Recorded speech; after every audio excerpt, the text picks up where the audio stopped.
अगर कहीं तुम्हारा गुजरना हो जाए, ऐसे नाजुक वक्त से तुम्हारा सामना करना पड़ जाए, तो मेरे दोस्तों जवानों, अपने ईमान का सौदा मत करना, मर जाना मगर जबान पर कलमा कुफ्र मत लाना। इसलिए कि अगर तुम्हारी मौत नहीं आई है तो दुनिया की कोई ताकत तुम्हें मार नहीं सकती, और मौत का वक्त आ गया है तो कोई बचा नहीं सकता, मगर तुम दुनिया से जाते जाते जबान पर कलमा कुफ्र मत लाना, ला इलाहा इल्लल्लाह बोलते रहना। इसलिए कि अगर इसी हालत में इंतकाल भी कर गए तो शहीद कहलाओगे, और बच जाओगे तो गाजी कहलाओगे। तकबीर, नारे रिसालत, मजहबे इस्लाम, पैगंबरे इस्लाम, नारे तकबीर, नारे रिसालत, जिंदाबाद जिंदाबाद। बहुत खूब, कहिए इंशाल्लाह करेंगे ना। अरे बोलो, चंद सिक्कों की खातिर और डर की वजह से ईमान का सौदा तो नहीं करेंगे ना। तो सब मिलके मेरे साथ बोलो, ला इलाहा इल्लल्लाह, ला इलाहा इल्लल्लाह, ला इलाहा इल्लल्लाह, मुहम्मदुर रसूलुल्लाह सल्लल्लाहु अलैहि वसल्लम। ये दो लाइन, ला इलाहा इल्लल्लाह मुहम्मदुर रसूलुल्लाह, ये दो लाइन ही तुम्हारी पहचान है, तुम्हारी शान है, तुम्हारी इज्जत है, अल्लाह की सबसे बड़ी नेमत है ये दो लाइन। इसको संभाल के रखो, दुनिया की कोई ताकत तुम्हें मिटा नहीं सकती। ऐसा से कमतरी का शिकार होने की जरूरत नहीं है, बस नेता उतने ही बनो कि ईमान का सौदा ना होने पाए, है ना। जिनको तुम खुश करने के चक्कर में लगे हो, जब तक इनके गुलाम न बन जाओगे ये खुश नहीं होंगे। इनकी जूतियां भी उठाओगे तब भी पटक के मारेंगे तुमको। इसलिए ऐसे गंदे लोगों को खुश करने के बजाय अपने रब को खुश कर लो, कायनात तुम्हारे कदमों पर होगी। जिंदाबाद, बहुत खूब, माशाल्लाह, बहुत खूब। आगे बढ़ मुसलमान, हिम्मत से काम ले, अपने बच्चों के ईमान की हिफाजत करो। आज के दौर में सबसे ज्यादा जरूरी है अपने बच्चों के ईमान की हिफाजत। यह अल्लाह की ऐसी नेमत है जो दुनिया की किसी भी दौलत से खरीदी नहीं जा सकती। अगर एक बार इसका जनाजा निकल गया तो अल्लाह नाराज हो जाएगा, पूरी जिंदगी जीने का कोई मतलब नहीं है। जिंदगी वो है जो इस्लाम के साए में जी जाए। अल्लाह आपको सलामत रखे। इतनी बात दर्ज करने के बाद चूंकि वक्त बहुत ज्यादा हो गया है और बारिश भी रुक गई है, आप लोग जाने की तैयारी कर रहे थे, लेकिन मेरा रब आपको रोकना चाहता है। और आप माशाल्लाह जिस वाले हना मोहब्बत से सुन रहे हैं, यकीनन अरबाब मदरसे के दिल बहुत खुश है आपसे, और मैं खुद भी आपसे बहुत खुश हूँ।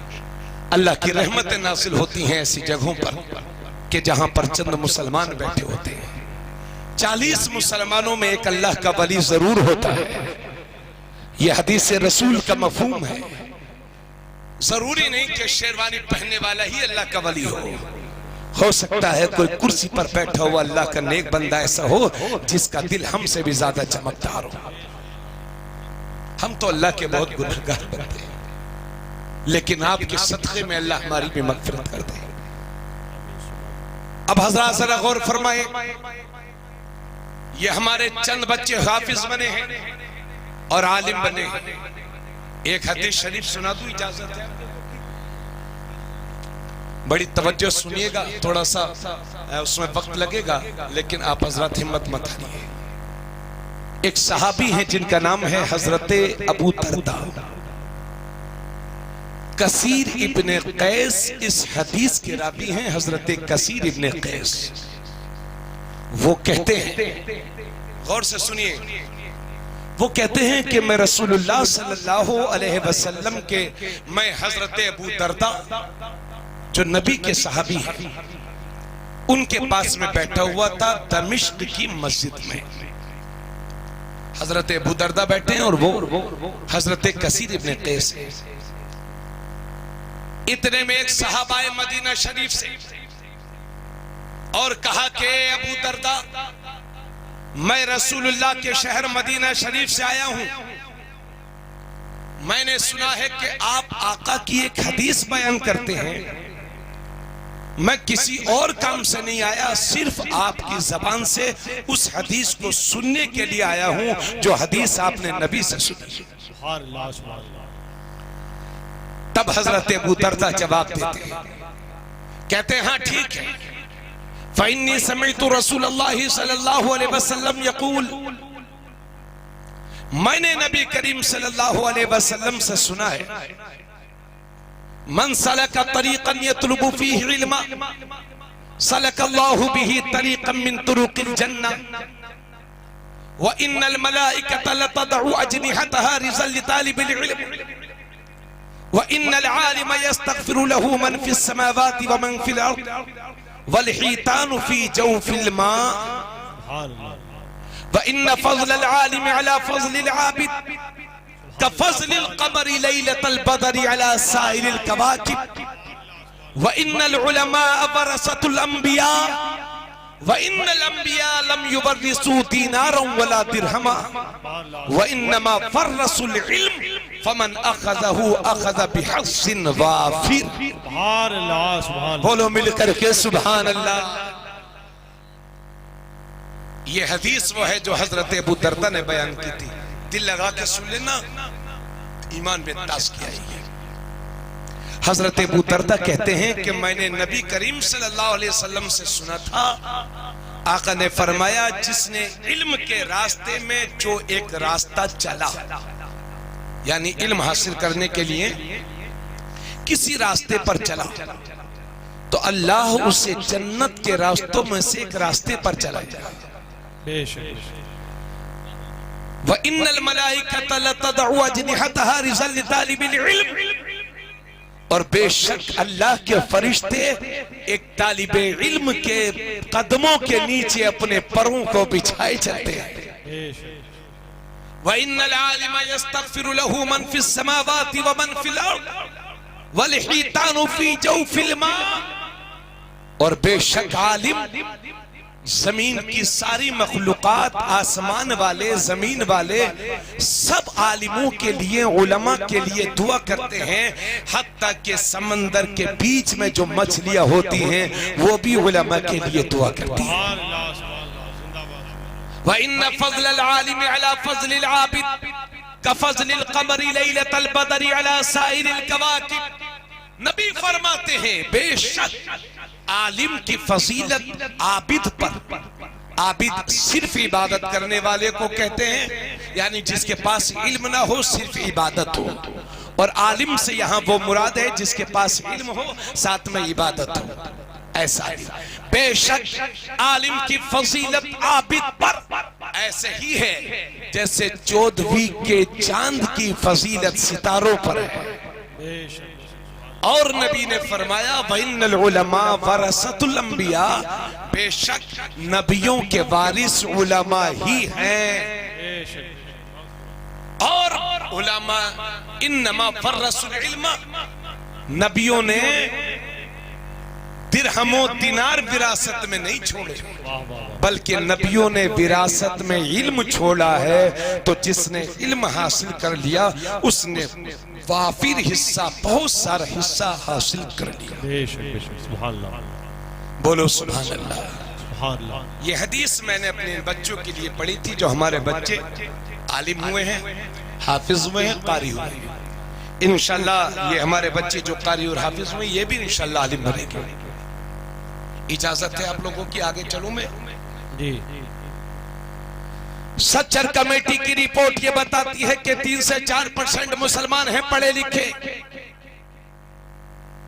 हालांकि हम उस नबी के मानने वाले हैं कि जब उन्होंने मक्का शरीफ में ऐलान नबुव्वत किया तो सिर्फ 17 लोगों को लिखना आता था, सिर्फ 17 लोगों को। और वही मेरा पैगंबर 23 साल तबलीग करके जब ज़ाहिर दुनिया से रुखसत होता है तो 1.25 लाख सहाबाए किराम के हाथ कलम से सजे हुए थे, जिन्हें लिखना भी आता था, जिन्हें पढ़ना भी आता था।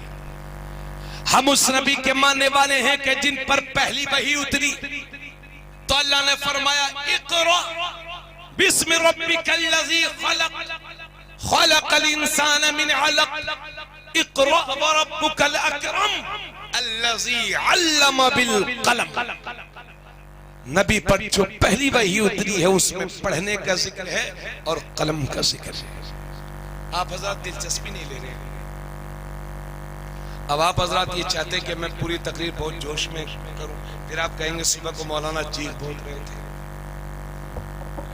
तो थोड़ा सा ऐसा सुनो कि आप भी, मेरी सेहत भी अच्छी रहे और आप भी जो बात धीरे धीरे कही जा सकती है वो चीख के नहीं कह सकते।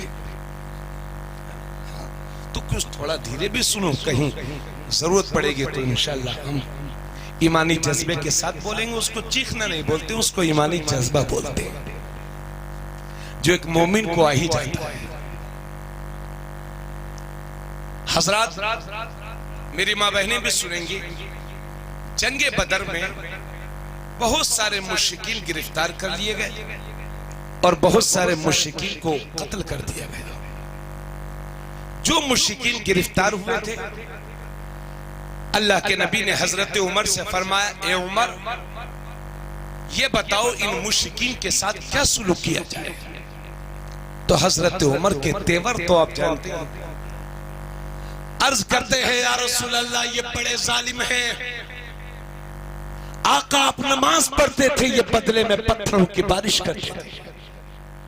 जिन रास्तों से आप गुजरते थे, आप तो दुनिया के लिए फूल बिछा रहे थे, मगर ये आपके रास्तों में कांटे बिछाते थे। या रसूल अल्लाह, इन्हें लाइन में खड़ा करके एक एक की गर्दन मार दी जाए। लेकिन मेरे नबी को ये राय पसंद न आई किसी हिकमत की वजह से। तब मेरे नबी ने हजरत अबू बकर सिद्दीक से पूछा, अबू बकर, इन लोगों के साथ क्या सुलूक किया जाए। तब हजरत अबू बकर अर्ज करते हैं, या रसूल अल्लाह, ये ले दे के अपनी ही कौम के लोग हैं। या रसूल अल्लाह, ये अपनी ही कौम के लोग हैं, अपने ही शहर के हैं। या रसूल अल्लाह, ऐसा किया जाए कि इनसे कुछ फिदिया ले लिया जाए, कुछ पैसा ले लिया जाए, जुर्माना ले लिया जाए और इन्हें छोड़ दिया जाए। हो सकता है कि अल्लाह इन्हें हिदायत दे और उनकी नस्लें भी कलमा पढ़ने लगे।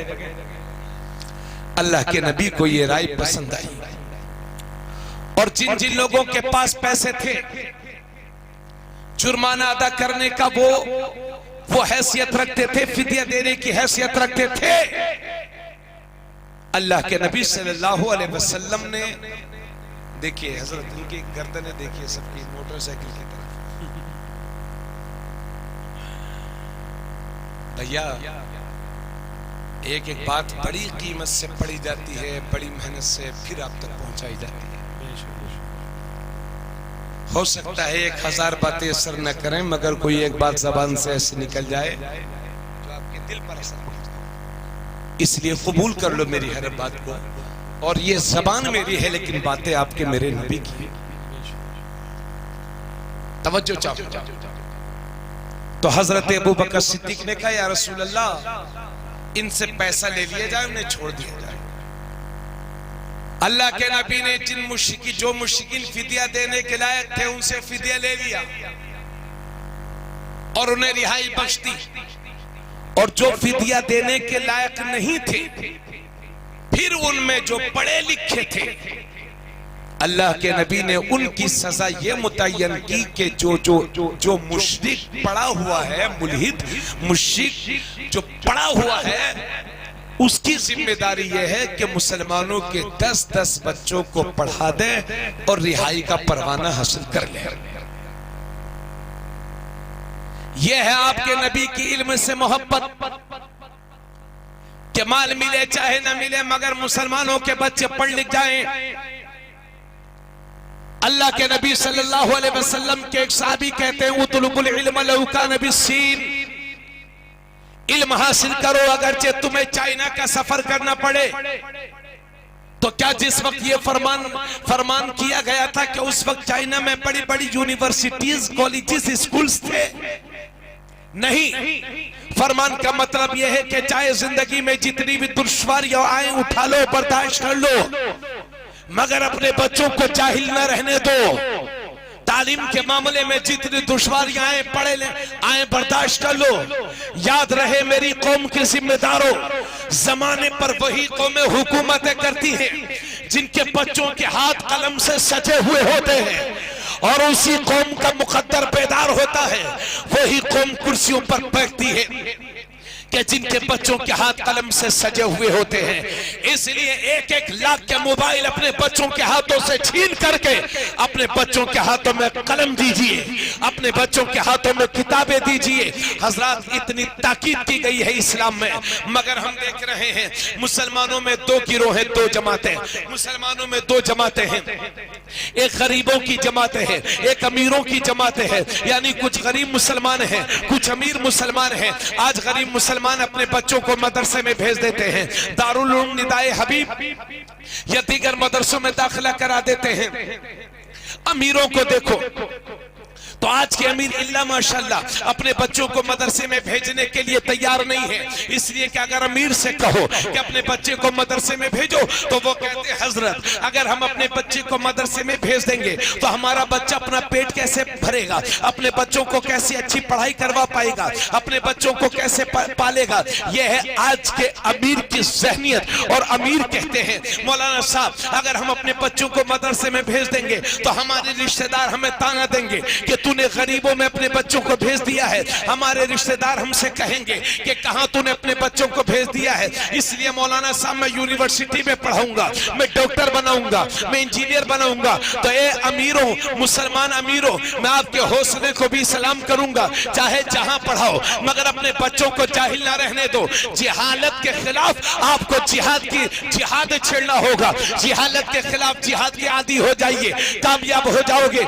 मगर मैं अर्ज करना चाहता हूं आज के अमीर बच्चे भी ये समझते हैं, यूनिवर्सिटीज में पढ़ने वाले, स्कूल्स में पढ़ने वाले, कॉलेजेस में पढ़ने वाले बच्चे भी ये समझते हैं कि ये उलमा इंग्लिश की मुखालफत करते हैं, ये उलमा हिंदी की मुखालफत करते हैं, ये उलमा जदीद टेक्नोलॉजी की मुखालफत करते हैं, ये उलमा साइंस की मुखालफत करते हैं। अल्लाह की कसम लेकर के मिंबर रसूल से तबरेज़ आलम कादरी आपको बावर कराना चाहता है, यकीन दिलाना चाहता है कि हमें हिंदी से कोई चिड़ नहीं है, हमें साइंस से कोई परेशानी नहीं है, हमें जदीद टेक्नोलॉजी से कोई दिक्कत नहीं है। बल्कि मेरी सोच तो यह है कि हम घर बनाते हैं तो हमें इंजीनियर्स भी चाहिए, हम बीमार होते हैं तो हमें डॉक्टर्स भी चाहिए, हम दुनिया के दूसरे मुल्कों के सफर करते हैं तो हमें इंग्लिश टीचर्स भी चाहिए। मगर हाँ, मैं ये चाहता हूं कि मेरा इंजीनियर हो तो ऐसा हो कि दुनियावी इंजीनियर बाद में हो, रसूलुल्लाह का सच्चा गुलाम पहले हो।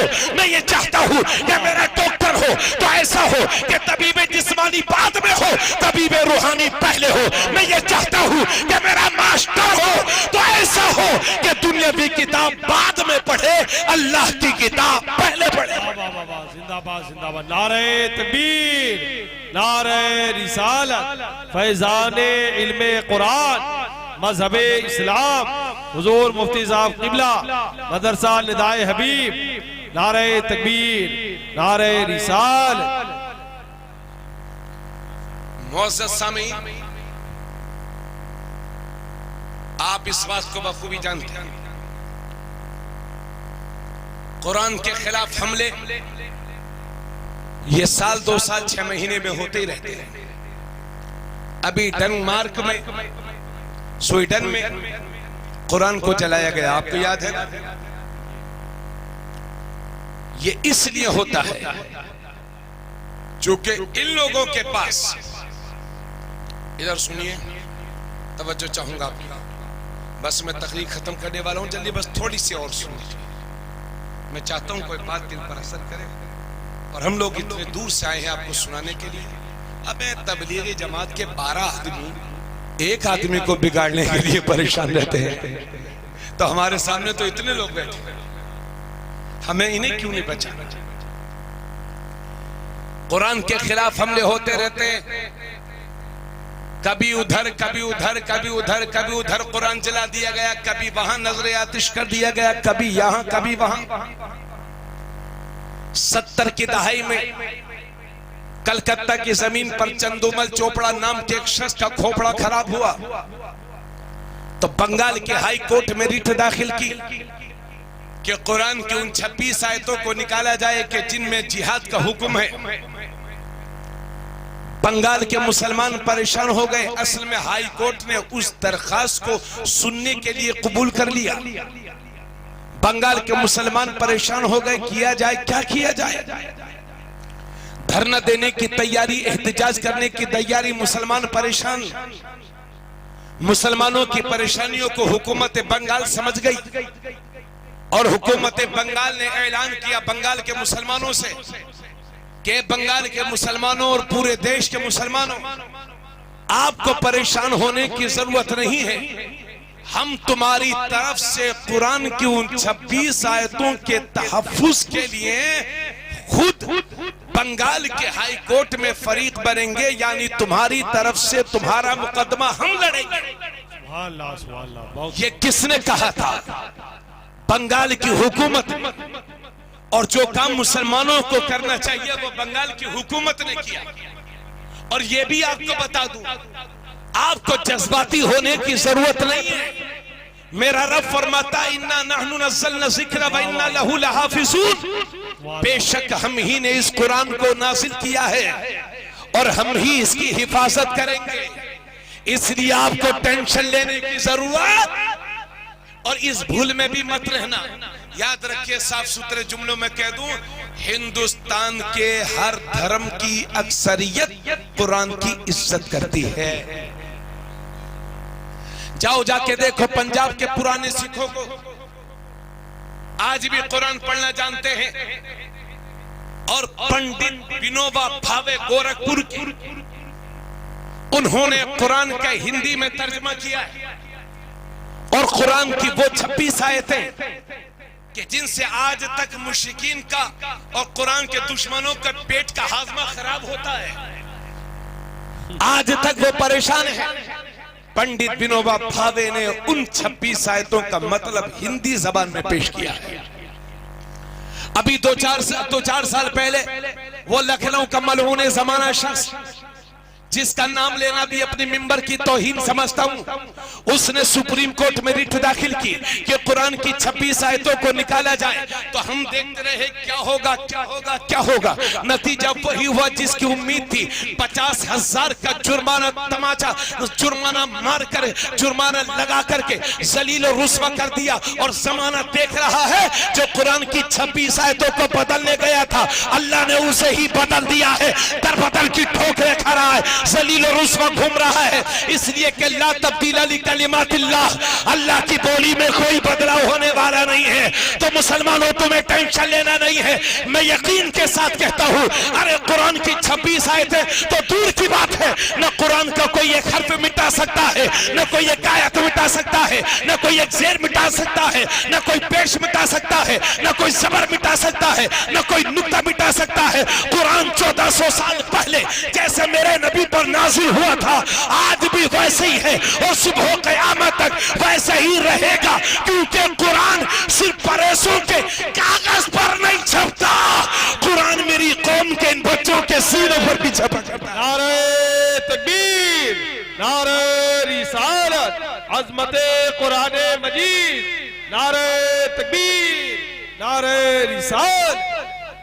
परेशों से तो कुरान को, कागजों से तो कुरान को मिटा सकते हो, लेकिन तबरेज़ आलम कादरी के दिल में जो कुरान महफूज है, उसे कैसे मिटाओगे? इसलिए हम चैलेंज करते हैं दुनिया को, अगर कुरान की हक्कानियत पर किसी को शक है तो सारी किताबें उठा करके समंदर में डाल दो और परेशों पर पाबंदी लगा दो कि कोई किताब छपने ना पाए। 100 साल के बाद नाम लेके बुलाओ, इधर आओ इधर आओ इधर आओ, कोई किताब नहीं आएगी। 100 साल के बाद पुकारो कुरान तू आ जा, मेरी कौम के यही छोटे बच्चे अपने सीना लेकर के हाजिर होंगे। जिंदाबाद जिंदाबाद। ये तुम्हारा वकार, तुम्हारी इज्जत है। ये तो इस लायक है कि ये कुर्सी पर बैठते और मैं इनके कदमों में होता, मगर ऊपर इनके असातिज़ा बैठे हैं, जगह की वजह से बच्चों को आपके सामने बिठा दिया जाता है। इसी वजह से मेरे नबी फरमाते हैं, कुरान के हाफिज अल्लाह के दोस्त होते हैं। तो जिसने इनसे दोस्ती की गोया कि उसने अल्लाह से दोस्ती की, सुभान अल्लाह, सुभान और जिसने इनसे दुश्मनी की गोया कि उसने अल्लाह से दुश्मनी की। अल्लाह। हजरत एक बात मैं आपसे पूछना चाहता हूं, कुरान के तवज्जो है आप लोगों की? बस थोड़ी देर हो, दो चार बातें हमें करनी है हजरत। हाँ माशाल्लाह, बड़ी मोहब्बत से सुनने हजरत लोग। हाँ माशाल्लाह, अल्लाह सलामत रखे। मैं पूछना चाहता हूं आपसे, क्या अगर मैं पूछूं आप कुरान के लिए जान देंगे तो आपका जवाब क्या होगा? देंगे ना? लेकिन याद रखिए, कुरान आपकी जान लेने के लिए नहीं आया है, हमारा कुरान आपकी जानों को बचाने के लिए आया है। सुभान अल्लाह, सुभान अल्लाह, जिंदाबाद जिंदाबाद। मगर कहां पढ़ते हैं कुरान? कुरान की बहुत छोटी सी सूरह है, सूरह इखलास। कुल हुवा अल्लाहु अहद अल्लाहुस समद लम यलिद वलम यूलद वलम यकुल लहू कुफुवन अहद। तर्जुमा भी सुन लो। कुल, ए हबीब आप कह, हुवा अल्लाहु अहद, अल्लाह एक है, अल्लाहु समद, अल्लाह बेनियाज है, लम यलिद वलम यूलद, न वो किसी के से पैदा न उससे कोई पैदा, वलम यकुल लहू कुफुवन अहद, और उसके बराबर कोई नहीं, उसके मुकाबिल कोई नहीं, उसके मुमासिल कोई नहीं, उसकी तरह कोई नहीं। वो वहदहू ला शरीक है। कुरान की छोटी सी सूरह समझ गए हैं, तौहीद, तौहीद का समंदर है इसमें। अल्लाह एक है। कुरान अल्लाह की तौहीद की गवाही दे रहा है। मुझे यकीन है कि इस मजमे में बहुत सारे लोगों को कुरान पढ़ना नहीं आता होगा, मगर इस बात का भी यकीन है कि मजमे में छोटा सा बच्चा भी कोई ऐसा ना होगा जिसे कुरान, ये सूरह कुरान की याद ना हो। कुरान की बहुत छोटी सी सूरह है। अब सहाबी खड़े हुए, तवज्जो चाहूंगा अपने उलमा की। सहाबी खड़े हुए हैं, अल्लाह के नबी तशरीफ फरमा है। एक सहाबी हाथों को बांध करके पढ़ते हैं, कुल हुवा अल्लाहु अहद अल्लाहुस समद लम यलिद वलम यूलद वलम यकुल लहू कुफुवन अहद। मेरे नबी ने सुना तो फरमाया, वजबत वजबत वजबत, वाजिब हो गई, वाजिब हो गई, वाजिब हो गई। हजरत अबू हुरैरा वहीं खड़े थे, अर्ज करते हैं, या रसूल अल्लाह मा वजबत, या रसूल अल्लाह क्या वाजिब हो गई? नबी ने फरमाया, जिसने कुल हु अल्लाह पढ़ा उसके लिए जन्नत वाजिब हो गई। सुभान अल्लाह, सुभान अल्लाह। उसके लिए मतलब बोलेंगे नहीं यार, उसके लिए जन्नत वाजिब। इसलिए मफहूम अर्ज कर, मेरे नबी ने फरमाया, सहाबा जब रात को सोया करो तो तिहाई कुरान पढ़ के सोया करो। कितना? तिहाई कुरान। ये हुजूर ने फरमाया जब रात को सो, मफहूम बता रहा हूं, तो तिहाई कुरान पढ़ के सो। ये बुखारी शरीफ की हदीस है। कितना होता है तिहाई कुरान? कुरान में 30 पारे, 10, 20, 30। तिहाई कुरान का मतलब हो गया 10 पारे। अगर एक पारे को सही से पढ़ा जाए, मैं खुद हाफिज हूं अल्हम्दुलिल्लाह, खुद हाफिज हूं मैं, और मैंने बाज़ाब्ता क़िरात पढ़ाई भी है, पढ़ी भी है अल्हम्दुलिल्लाह। मेरा अंदाजा यह है कि एक पारे को अगर सही से पढ़ा जाए तो 20 से 25 मिनट लग जाता है। लेकिन अल्लाह जाने क्या हो गया है मेरी इस कौम को। रमजान शरीफ में ऐसा हाफिज तलाशेंगे जो 40 मिनट में 20 रकत और 5-10 पारा पूरा। या लमून तालमून, कभी अलिफ लाम मीम में पहले पारे में, कभी कूद के 20वें पारे में, कभी 12वें पारे में। और फिर ये मेरी कौम सीधी सादी। सुबह को बजाय हाफिज साहब से पूछने के कि हाफिज साहब कर क्या रहे हो, सुबह कहते हैं, अरे साहब हाफिज क्या है, बिल्कुल एरोप्लेन है, इंजन है, बिल्कुल इंजन, राजधानी एक्सप्रेस। अरे कुरान के साथ ये बर्ताओ। अब मैं धीरे धीरे तकरीर कर रहा हूं, आपको समझ में आ रही है। अगर मैं जोर जोर से बोले तेज तेज बोलने लगूं और नॉन स्टॉप चलता रहूं तो आप कहेंगे मौलाना साहब ऐसा जाओ जलसा हो गया अपने घर जाओ। आप कहेंगे वो तकरीर क्या है जो समझ में ना आए, तो वो तिलावत क्या है जो समझ में ना आए। कुरान के साथ ये भारत की मस्जिदों में जो खुला हुआ मजाक हो रहा है, कहीं ऐसा ना हो कि इसकी वजह से भारत के मुसलमानों पर अल्लाह का अज़ाब नाज़िल हो जाए। मेरे नबी ने फरमाया जब कुरान पढ़ा करो तो रोया करो, आंसू बहाया करो, और अगर आंसू न बहते हो तो रोने जैसा चेहरा ही बना दिया करो। हमारे बुजुर्गों ने कहा है कि जिसका दिल करे कि वो अल्लाह से बातें करे, उसे चाहिए कि कुरान खोल के बैठाया करे। आप कुरान पढ़ रहे हैं गोया कि रब से बातें कर रहे हैं, गोया कि आप रब से बातें कर रहे हैं, मगर कुरान के साथ जो खुला हुआ मजाक मस्जिदों में हो रहा है। इसलिए मैं कहता हूं कि सिर्फ सूद का पैसा हराम नहीं है, सूद का पैसा हराम, शराब के जरिए कमाया हुआ पैसा हराम है, उससे भी ज्यादा हुर्मत उस पैसे की है जो कुरान को तेज और बेहुरमती के साथ पढ़ करके जिसे आप नजराना कहते हैं, वो नजराना नहीं है, वो आफत है, आफत, वो भी हराम है, हराम। अपने इन बच्चों से कहूंगा कि नजराने के लालच में 5-5 जगह तरावी और यालमून तालमून के नजरानों के चक्कर में यालमून तालमून मत करना। तुम्हारे सीने में कुरान है, कुरान की बरकतों से इंशाल्लाह तुम्हारी नस्लें भी भूखी नहीं रहेंगी, मगर कुरान के साथ खुला हुआ मजाक मत करना। बेशक बेशक, सुभान अल्लाह। बहुत हो गया। आपने कहीं देखा सऊदीया में ऐसी तरावी होती हो? बोलो, होता कहीं सऊदीया में? सिर्फ हिंदुस्तान में ऐसे कबड्डी खेलते हैं, लगता है इनकी फ्लैग छूट। और ये मुसलमान खड़े रहेंगे, खड़े रहेंगे, चाय पीते रहेंगे, गुटखा खाते रहेंगे, और जब रुकू का वक्त करीब आया तो इमाम साहब का भी कोड नंबर है, वो थोड़ा धीरे से पढ़ना शुरू कर देते हैं, ये कूद के बस रुकू में पहुंच गए। साहब अल्लाह खुश हो गया। हमें रब के गजब को दावत मत दो मुसलमान। आप हाफिज साहब से कहिए कि हाफिज साहब 1.25 पारा पढ़िए, मगर ऐसा पढ़िए लगे हमें कि आप कुरान पढ़ रहे हैं। अपने निजाम को चेंज करने की कोशिश करो, कुरान के साथ मजाक न करो। अल्लाह का अज़ाब नाजिल हो सकता है अगर यही हालत रही तो। अल्लाह बचाए हम सबको।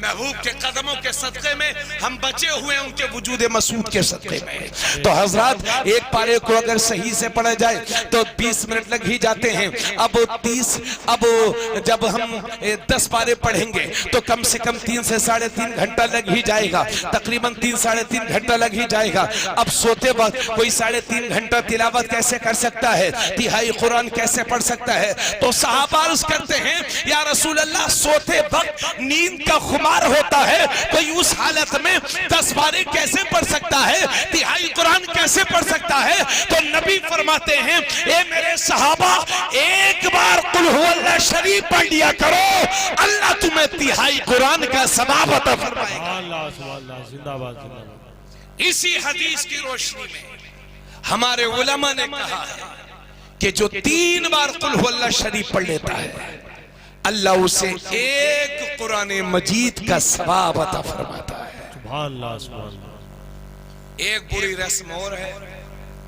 वो ये कि हमारे यहाँ जब किसी का इंतकाल हो जाता है तो हम लोग मदरसे में पहुंच जाते हैं।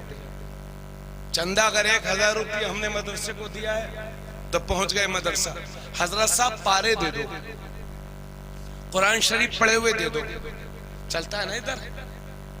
मैं तो इधर रहा हूं ना, बहुत मुझे मालूम है सब।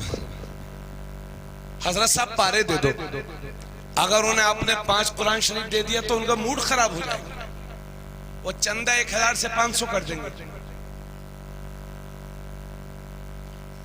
झूठ बोल बोल के लोग देते हैं। बहराइच शरीफ में एक जगह एक मदरसा है, वहां एक साहब आए, बोले प्रधान जी का इंतकाल हो गया तो मदरसे वालों को कमरा बनवाना था, तो 400 कुरान शरीफ दिए। उनके बाप दादा ने मिलके भी 400 कुरान न पढ़े। मेरे पास एक 10 साल पहले की बात है। बिल्कुल मैं दारुल मजहर इस्लाम बरीशी में नए नए पढ़ाने गया था। एक खातून थी बूढ़ी ज़ईफ़ा, वो बरीशी आई थी तो मदरसे में आके मुझसे कहने लगी, बेटा मेरी बेटी के ससुर की 40 की फातिहा आने वाली है, तुम कुछ कुरान शरीफ मुझे इकट्ठा करके देना। तो मैंने कहा ठीक है मैं कोशिश करता हूँ। मैंने बड़ी मेहनत से 10 या 12 कुरान शरीफ इकट्ठे किए। जब 40 का वक्त करीब आया तो मुझे मुंबई से उन्होंने फोन किया, बोले हाँ बेटा मौलाना बेटा कितने कुरान शरीफ आप दे रहे हो? तो मैंने कहा खाला वो 10 या 12, मैंने कहा था आप 10 कुरान शरीफ ले लीजिए। तो वो उधर से कहती है हाय बेटा बताओ 10 कुरान में क्या होने वाला है? अल्लाह अल्लाह। लखनऊ के उन मौलाना ने तो 200 कुरान शरीफ दिए। उससे कह रही वो कि लखनऊ के मौलाना ने तो 200 कुरान शरीफ दिए। तो मैं बहुत दिनों तक परेशान रहा, या अल्लाह 10 कुरान में कुछ नहीं होता। तो मुझे एक साहब मिले, बोले हजरत बंबई में बाज सेठ इतने बड़े पापी हैं, पता नहीं कि 10 कुरान शरीफ में भी। आप समझ जाइए, बोलने वाली बात नहीं लेकिन समझ जाइए। अगर खुलूस से 3 बार कुल हुवल्लाह शरीफ पढ़ के बख्श दो तो नस्लों की मगफिरत के लिए वही काफी है। और अगर खुलूस नहीं है तो पढ़वाते रहो कुरान शरीफ। इन तलबा को मजबूर न किया करो, ये अपने घरों से पढ़ने के लिए आते हैं, हमारे बाप दादा की सिर्फ कुरान खानी करने के लिए नहीं आते हैं। मदरसों के बच्चों का टाइम खराब न किया। आप शिरनी लेकर के मदरसे में आ जाएं। ये बच्चे जो आपके इस मौके पर आप देख रहे हैं, ये कोई एक दिन में आलिम नहीं बने हैं। रूखी सूखी रोटियां खा करके ये हाफिज कुरान हुए। 3-3, 4 साल 5-5 साल में एक बच्चा हाफिज बनता है। मुझे खुद मालूम है कभी कभी चावलों में कीड़े होते हैं, ये बच्चे देखते हैं लेकिन बर्दाश्त करके मन को मार जाते हैं और बर्दाश्त करते हैं, फिर हाफिज बनते हैं। मामूली मत समझना हाफिज कुरान बनना। एक आलिम को 9 साल लगते हैं आलिम दीन बनने में, इसलिए मजबूर ना करो। ये मदरसे हमारी रीढ़ की हड्डी की तरह है। अगर भारत में ये कमजोर हो गए तो हिंदुस्तान का मुसलमान कमजोर हो जाएगा। इसलिए बचाओ अपने इन मदरसों को। आज सबसे ज्यादा चेकिंग इन मदरसों की हो रही है। क्यों? क्योंकि जमाने को मालूम है कि मुसलमानों की खून में जो हरारत ईमानी है ये इन मदरसे की मेहनतों का नतीजा है। अगर मदरसे न होंगे तो अल्लाह माफ करे हमें नमाज जनाजा पढ़ाने वाला भी कोई नहीं मिलेगा। डॉक्टर चाहे जितना बड़ा हो, इंजीनियर चाहे जितना बड़ा हो, मगर अपने बाप का जनाजा नहीं पढ़ा सकता। ये मदरसे हमारी जरूरत है। जिन जिन मुल्कों में मदरसे कमजोर हुए हैं, या तो वहां से इस्लाम ही मुसलमान ही खत्म हो गए, या फिर वहां के मुसलमान कमजोर हो गए। दुनिया जान रही है ये मुसलमान ही है जो रूह, ये मदरसे ही है जो रूह फूक रहे हैं। इसलिए इन मदरसों को कमजोर न होने दो। कारी अशफाक साहब, कारी मुश्ताक साहब इस मदरसे को अपनी कब्र में लेके नहीं जाएंगे, ये कब्रिस्तान में सो जाएंगे। मदरसा ऐसे ही खड़ा रहेगा, आपके बच्चे पढ़ते रहेंगे। बहुत मुझे मालूम है। आज तो आप कह सकते हो मदरसे से इनके घर चलने कोई हर्ज नहीं है। समझे, जो आदमी मदरसे में शब रोज लगाएगा तो अपनी जरूरत भर का उसी से तो लेगा, और कहां से लाएगा। लेकिन क्या अब ये जरूरी है कि लें? बहुत सारे अल्लाह के बंदे हमने ऐसे देखे कि वो अपना कारोबार, दूसरे बहुत सारे काम होते हैं, मदरसों को चलाते हैं। ये मदरसा यही रहे, आपके मेरे बच्चे पढ़ेंगे। और रोजाना हीरे नहीं पैदा होते, 10-20 साल में कोई एक हीरा निकलता है, मगर वो एक ही हीरा कुफ्र के ऐवान में जलजला पैदा कर देने के लिए काफी है। उन हीरों की तलाश है जो निकल करके मुस्तफा जान रहमत के दीन के झंडे को लहरा दे। और ये मदरसे जहां मुसलमानों की जरूरत है वहां भारत की भी जरूरत है। इन मदरसों के उलमा ने अपनी जानों का नजराना पेश करके इस भारत को अंग्रेजों के हाथों से आजादी दिलाई है। लाखों हजारों उलमा ने फांसी के फंदे को चूमा है, तब कहीं जाके हिंदुस्तान आजाद हुआ है। भूल गए दुनिया, एहसान फरामोशी का दौर है, लेकिन आपको भूलना नहीं है, आपको बेदार होना है। हजरात, एक छोटी सी बात, मैं टाइम ले रहा हूँ, हुजूर वाला से भी माफी का तलबगार हूँ, लेकिन दर्द दिल था जो मैं बयान कर रहा हूँ। अब मैं सबसे पहली बात आपसे ये कहना चाहता हूँ, जोश में न बल्कि धीरे से कहता हूँ, नबी फरमाते खैरुकुम मन तअल्लमल कुरआन व अल्लमह। ये लोगों, तुम में से सबसे बेहतरीन इंसान वो है जो कुरान पढ़े और दूसरों को पढ़ाए, जो कुरान सीखे और दूसरों को सिखाए। अब तक की जिंदगी में अगर मैं पूछूं आपसे आपने कुरान की खिदमत क्या की है, तो आपके पास कोई जवाब नहीं होगा। इसलिए आप मिशन छेड़ दो कि आपके मोहल्ले का कोई भी मुसलमान बच्चा बगैर कुरान पढ़ा ना रह जाए। इसलिए कि कुरान के खिलाफ आवाजें उठ रही हैं, कभी आयत बदलो, कभी कुरान बदलो, कभी कुरान पर कुरान को बैन करो। मगर ये मुसलमानों, ये सिर्फ इसलिए है ताकि आप जज्बाती हो जाओ, आप सड़कों पर उतर जाओ, आप धरने देने के लिए तैयार हो जाओ। लेकिन मेरी कौम के जिम्मेदारों में आपको मशवरा दूंगा कि अगर इस तरह की जरूरत कभी पेश आ पड़े तो अपने उलमा के मशवरे के बगैर कभी धरना मत देना, कभी एहतिजाज मत करना। इसलिए क्या मौजूदा हिंदुस्तान की हालत हम देख रहे हैं, हम अपना ही हक मांगने के लिए सड़कों पर उतरते हैं, हमारे ही सीनों पर गोलियां दागी जाती हैं और हमारे ही बच्चों को जेलों के सलाखों के पीछे डाला जाता है। इसलिए आज के जलसे से निदाए मदरसा निदाए हबीब के स्टेज से ऐलान करता हूं कि अगर कुरान के खिलाफ कोई जबान खोलेगा, कोई कलम चलाएगा, तो मुसलमान धरना नहीं देंगे, एहतिजाज नहीं करेंगे, बल्कि कुरान के खिलाफ अगर कोई एक जबान खुलेगी तो हम बदले में 100 जबानें कुरान पढ़ने वाली तैयार कर देंगे। नारे तकबीर, नारे रिसालत, अज़मते कुराने मजीद, मदारिसे इस्लामिया। अगर कोई एक शख्स सुल्तानपुर में कुरान के खिलाफ बोले तो एक बस्ती वाले ये तय कर लें कि 100 बच्चे कुरान शरीफ पढ़ने वाले हमें तैयार करना है। पजाम पेट खराब हो जाएंगे लोगों के, जमीन पर उतरने का काम करो और कोई भी बच्चा आपका बगैर कुरान पढ़ा न रह जाए।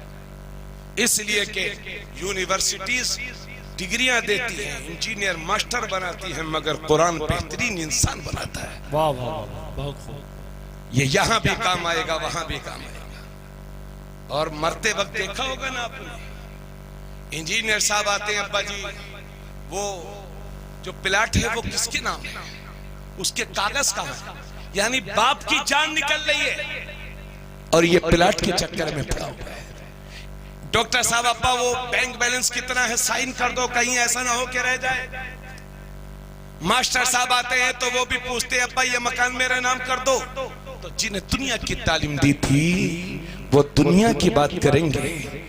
बाप की जब रूह निकल रही होती है तो एक हाफिज कुरान अपने बाप से जमीन जायदाद का सवाल नहीं करता, कुरान उठा करके सूरे यासीन की तिलावत करता है, कुरान की सूरे यासीन की तिलावत करता है और आसानी के साथ बाप की रूह निकल रही होती है। कुरान दिलों की बीमारियों के लिए शिफा का जरिया है। कुरान सीधा रास्ता चलाता है, बताता है। कुरान हिदायत है। कुरान बेहतरीन इंसान बनाती है। ये हाफिज कुरान बैठे हुए हैं, इनकी फजीलत में बहुत सारी हदीसें हैं, मगर वक्त नहीं है अपने पास। नबी फरमाते हैं, जिसने कुरान पढ़ा और कुरान पढ़ करके, जिसने कुरान पढ़ा, बच्चों के माँ बाप के लिए, सबके लिए, जिसने कुरान पढ़ा और कुरान पढ़ करके अमल किया, उल्बिसा वालिदाहु ताजन यौमल क़ियामा, उसके माँ बाप को क़ियामत के दिन ऐसा ताज पहनाया जाएगा जिसकी रोशनी दुनिया के सूरज से भी ज्यादा होगी। यानी सूरज को अपनी छतों पर फर्ज कर लो, जैसे ये मिंबर लगा है तो ये कितना करीब है। अब मुझे बताइए, सूरज यहाँ आ जाए तो कितनी रोशनी होगी।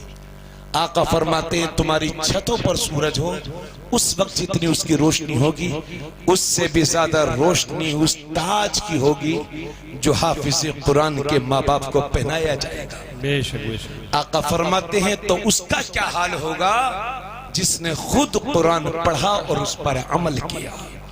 हजरत अली फरमाते हैं, जिसने कुरान पढ़ा और कुरान पढ़ करके उस पर अमल भी किया, कुरान के हलाल को हलाल जाना, कुरान के हराम को हराम जाना, ऐसा शख्स, ऐसा हाफिज कुरान या कुरान पढ़ने वाला, उसकी तो बख्शिश होगी ही होगी। उसके साथ में वो अपने घर के 10 ऐसे लोगों को जन्नत में लेके जाएगा कि जिनके लिए जहन्नम वाजिब हो चुकी थी। यानी आमाल होंगे जहन्नम में जाने के काबिल, लेकिन ये हमारे तलबा अपने 10 घर वालों को जहन्नम से निकाल करके जन्नत में दाखिल करने का जरिया बने। नबी ने हजरत अबू हुरैरा से फरमाया था, अबू हुरैरा कुरान पढ़ता रहे और पढ़ाता रहे, क्योंकि इसी हालत में अगर तेरा इंतकाल हो गया तो अल्लाह तेरे मरने के बाद तेरी कब्र को फरिश्तों के लिए ज़ियारतगाह बना देगा।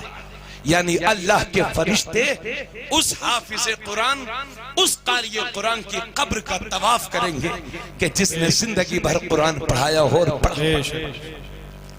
इसलिए बातें बहुत हो गई, तो आप हजरात अपने बच्चों को कुरान शरीफ पढ़ाएंगे ना इंशाअल्लाह। स्कूलों में भी पढ़ाइए, यूनिवर्सिटीज में पढ़ाइए, कॉलेजेस में पढ़ाइए।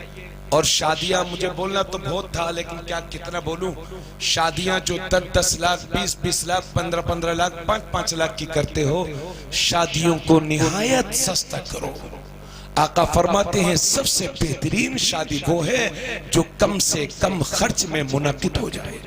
तुम्हारी लाखों हजारों बेटियां न शादी होने की वजह से, बढ़ती हुई उम्र की वजह से, बाप की गुर्बत की वजह से दूसरों की गाड़ियों पर बैठ बैठ करके भाग गई, इर्तिदाद का शिकार हो गई। इसी वजह से जो अपने लंबे लंबे खर्च करके, आज जिसकी 3 बेटियां हैं, गरीब हैं, खून के आंसू रोने पर मजबूर है, मगर ये मुसलमान है, अल्लाह ने दे दिया है तो बस फूले नहीं समारा, इसके पैर जमीन पर नहीं है।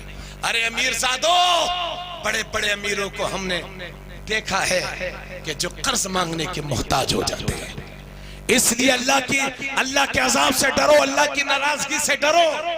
और जिन शादियों का इस्लाम ने निहायत आसान बना दिया, उन्हें अपनी कौम के लिए बोझ न बनाओ। तुम्हारी बेटी मेरे घर आएगी, मेरी बेटी आपके घर जाएगी, बोलो किसी मुश्रिक काफिर के घर, तो क्यों अपने हाथों से कुल्हाड़ी मार रहे हो अपने पैरों पर?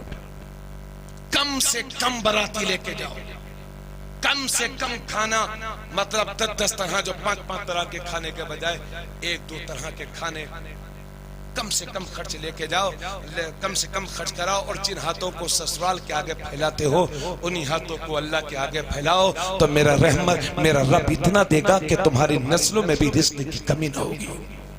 थोड़े होश माने की जरूरत है। शादियों के फजूल खर्चों से पैसा बचाओ। 1 करोड़ का मकान 100 साल के बाद जमीन पर आ जाएगा। यही 1 करोड़ रुपए अपने बच्चों की तालीम पर खर्च करोगे, तुम्हारी आने वाली नस्लें बिल्डिंगों पे बिल्डिंगें बनाती रहेंगी।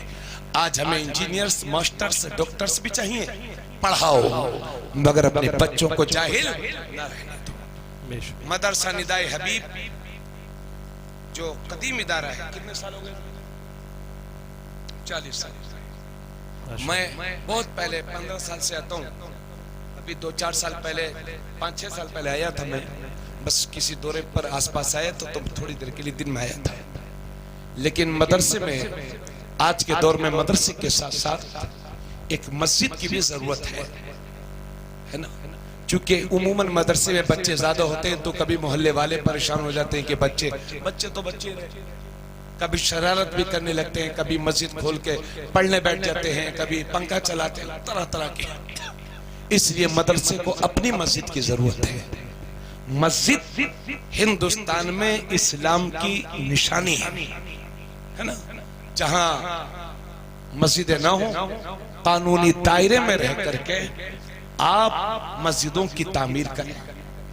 1 करोड़ का अपना मकान बनाते हो, 2-2 करोड़ के, अल्लाह के वास्ते 15-20 लाख रुपए लगा के एक मस्जिद बना लो, तुम्हारा घर जमीन पर आ जाएगा। मगर जब तक उन मस्जिदों में सजदे होते रहेंगे, अल्लाह उसका सवाब आपको अता फरमाते रहेगा। बड़े बड़े राजा महाराजा दुनिया भूल गई उन्हें, आज भी अगर वो जिंदा हैं तो वो लोग जिंदा हैं जो अपनी जिंदगी में अल्लाह की रजा के लिए दुनिया में मस्जिदें बना करके गए थे। तो जिसने मस्जिद बनाई